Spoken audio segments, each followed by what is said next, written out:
The largest and oldest supermassive black holes were created from a giant clump of dark matter and gas after the Big Bang, according to a supercomputer simulation.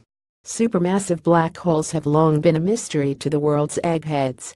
It's a puzzle how the gigantic voids over 13 billion light-years away, and date back to when the universe was less than a billion years old, grew up to billions of times the mass of the Sun in such a short time. Previous theories have suggested that they were formed after the first generation of stars fizzled out, or after a huge primordial gas cloud collapsed directly into a black hole. Those theories are imperfect, though. A paper published on Thursday in Science describes another method for creating the megaspace voids.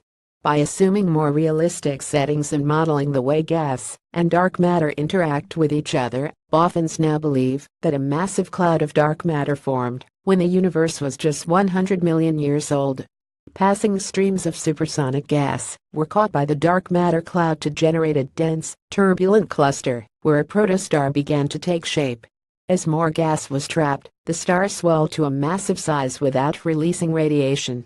Naoki Yoshida, co-author of the paper and a researcher at the Kavli Institute for the Physics and Mathematics of the Universe, University of Tokyo, Japan, said that once the star reached a whopping 34,000 times the size of our Sun, it collapsed to leave a massive black hole. These massive black holes, born from giant ancient stars, continued to grow and merge together to become supermassive black holes.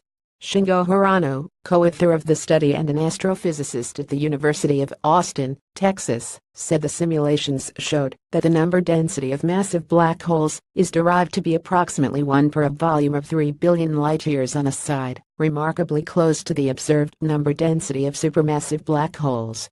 The research team, based in America, Japan and Germany, used a TERUI, a supercomputer at the National Astronomical Observatory of Japan, to carry out their simulations. Sponsored the joy and pain of buying it, have your say.